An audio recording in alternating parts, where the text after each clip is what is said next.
மனுஷன் எப்படி நேசிக்கிறான் தெரியுமாங்க? பார்த்த பிறகு தான் நேசிக்கிறான்.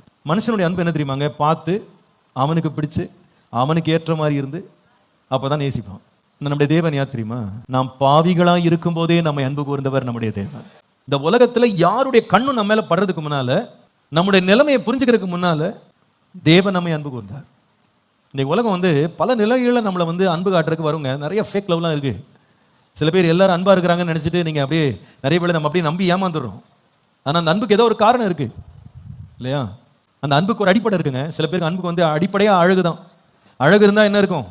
அன்பு தானா பொழியும். சில பேருக்கு அந்தஸ்து இருந்தா போதும், உடனே அன்பு பொழியும். ஆஸ்தி இருந்தா சொல்லவே வேணாம், உடனே அன்பு பொழிஞ்சிடும். அந்தஸ்து, பணம், பொருள், அழகு இதெல்லாம் இருந்தா உலகம் தாவி அன்பு கூறும். நம்முடைய தேவன் இவைகள் ஒன்றுமே இல்லாத போது நமக்கு உருவமே இல்லைங்க. நம்ம எப்படி இருப்போம்னு கூட உலகம் பார்க்கல. நம்ம